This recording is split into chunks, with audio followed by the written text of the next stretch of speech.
Semi-final series is underway with some fantastic matches so far, and the slate looks even better for week 2. I'm Paul Jodka, joined by Anthony Seibold for the game plan, and today we narrow in on the Sharks v Souths clash at Allianz Stadium.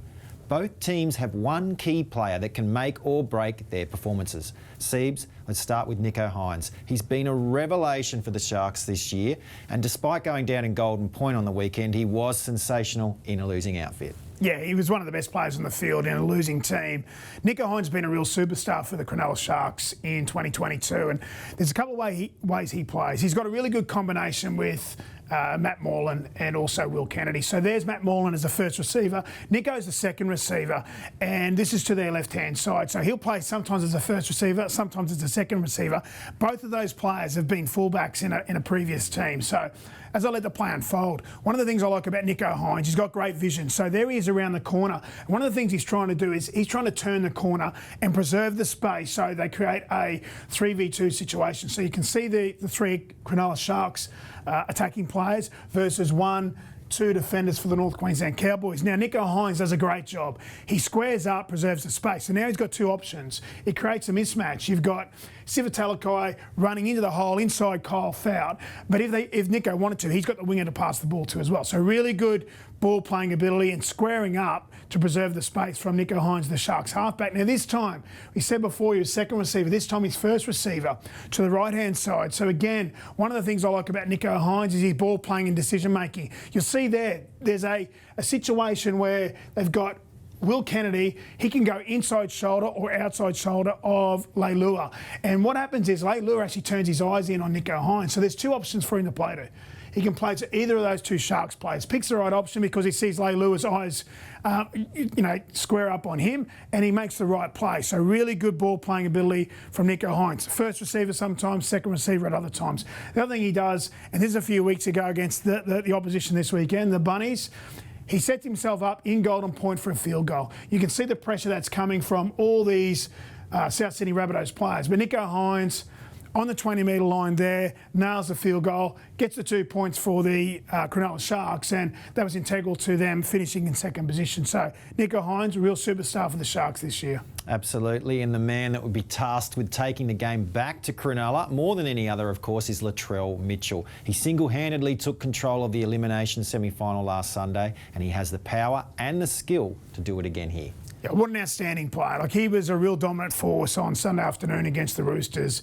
And one of the things I see with Latrell Mitchell, at times he's a ball player, at times he's a robust, powerful runner of the footy. So I want to show you two examples. So this time, Cameron Murray, who does a lot of the ball playing for the South Sydney Rabbitohs, he's the number 13 for the Bunnies. So he's taking the ball to the line. And what they're trying to do is they're trying to get early ball from Cody out to Latrell Mitchell because he can use his ball playing ability and his decision making. So there's Cody straight on to Latrell Mitchell. Now, the thing I like about this shape, it's short or long shape. So you've got Jai Arrow and Tass. They're not in block shape, they're in flat shape. So he's got two options to hit here. So he can hit Jai Arrow short or hit Tass on an outball. Latrell Mitchell, again, what he does exceptionally well, similar to Nicho Hynes, he preserves the space. He goes at Sam Walker for the Roosters, the third last defender. So there he is, engages Sam Walker there.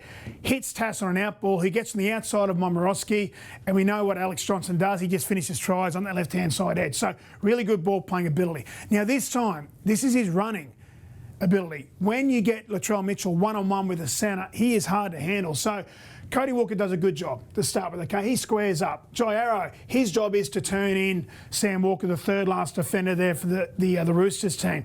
Now you can see the depth of Latrell Mitchell. He's quite narrow. So what he's trying to do is he's trying to say to the centre, come and get me, because if you come and get me, it's a one-on-one tackle. So Latrell Mitchell, nice and shallow. Momorowski comes to try and get him, doesn't make the tackle, he's too strong, pushes away from Verrills on the inside with the right-hand fan and goes and scores the try. So two vastly different, I suppose, attacking opportunities for Latrell Mitchell, nails them both. But this is also what I like about his defence. There's Daniel Tupou going away on a line break for the Sydney Roosters. Latrell Mitchell comes across in a real copybook type of tackle. So he's got a lot of weapons. I think Latrell Mitchell's the key for the South Sydney Rabbitohs if they're to upset the team that comes second in the competition in the Sharks. Yeah, it's going to be fantastic. That is the Stars. But what about the unsung heroes? They do the hard yards and they largely go unnoticed. Let's start with an ex-Bunny in Cameron McInnes. He's come over to the Sharks this year and he's really made a difference in the middle. Yeah, he has. The former, Dragons captain. Before that, he was at the Bunnies. He's made a real difference. He's just a really workmanlike player. I just love what he does. He's full of effort areas. One of the things in attack, what he does, when he's running, whether it's as an edge player or as a middle forward, he runs for real. So there's Cam McInnes out here last weekend. So I put the spotlight on him. His job is to hold up this defender here and go at his inside shoulder. So that's Chad Townsend in the right half back or right 3 position defensively for the Cowboys. And he needs to run for real. So just have a look at this. There's the ball player of Nicho Hynes. So Nicho, he engages that 4th last defender from the Cowboys, and there's this space for McInnes to run into. Now, that's a hard line, but he times himself exceptionally well, and he's live on the play, goes through and scores the 4-pointer for the Sharks. So he does that exceptionally well. Now, other times, Cam McInnes will play as a 13. So think Victor Radley, think Cam Murray. He'll play through the middle of the park as an extra ball player because he's got some great ball playing abilities because he used to be a 9. He used to play a lot of hooker for the Bunnies and also the Dragons. This is what I like about him. He looks at cues. So you can see Angus Crichton here. Angus Crichton, this player here, turns out. So Angus Crichton is worried about the threat of Nicho Hynes in the outside.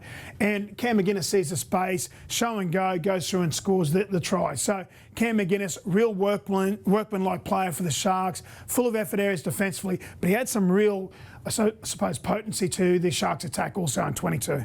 Yeah, let's look at the Rabbitohs Player of the Year, who's been carrying a pack that's been largely overshadowed by some of their bigger named opponents. However, Junior Totola will need to lift even more considering Tom Burgess is now out suspended. I love what Tevita Totola or Junior Totola brings to the South Sydney Rabbitohs. In 2018, he came to the club on a train and trial. And for him to be Player of the Year only 4 years later just says a lot about his, I suppose, attitude to get better after getting an opportunity. The thing I love about Junior is he creates momentum for the Bunnies to kick off. So often he takes the play on the last play of the ball. Now, the thing I want to show you, he gets back in inside shoulders here, but have a look at his fight on the floor. Try and get his knees to his chest to get short, gets a quick play of the ball. So now it's really hard for that marker from the Parramatta Eels to go and put pressure on Cody Walker. If Junior Totola doesn't fight to play the ball quick, then Cody Walker's got kick pressure coming from the Parramatta Eels. So it's a little thing, but it's an enormous thing. So again, this time it's tackle 4 going into tackle 5. There's Junior Totola. Pumps his legs, keeps his legs driving through the tackle, fights really hard to play the ball, and it means that Lachlan Ilias has got a little bit more time because, as I said, often the trend is of Junior Totola taking that last play. So that's a 35-metre gain on the last play. It means Lachlan Ilias can kick on his terms. The other thing about Junior, he's a weapon for Damien Cook to use close to the line. So he scored tries off Cam Murray, pushing in support, and he scored tries this year off Damien Cook. And this is a little variation because what they're trying to do, they're trying to get back at Will Kennedy. So Will Kennedy, he's a fullback plugging in the line. Again, they're trying to get a one-on-one. There's Junior Totola identifying where Will Kennedy is. Smart play from the Bunnies, but he's a real unsung hero to a lot of people who watch the Bunnies play because they look for Latrell Mitchell, Cody Walker. But I think him getting the George Pickens medal says a lot about Junior Totola and his improvement as a front rower. Absolutely brilliant analysis. Thanks so much, Siebes. Tickets are selling fast. Make sure you go to nrl.com/tickets to get yours today. And for those in the Shire, there is free integrated transport for ticket holders and gates open from 6, so get there early. If you can't get to this game, you can still watch it on Channel 9, Foxtel, Sky New Zealand or Kayo.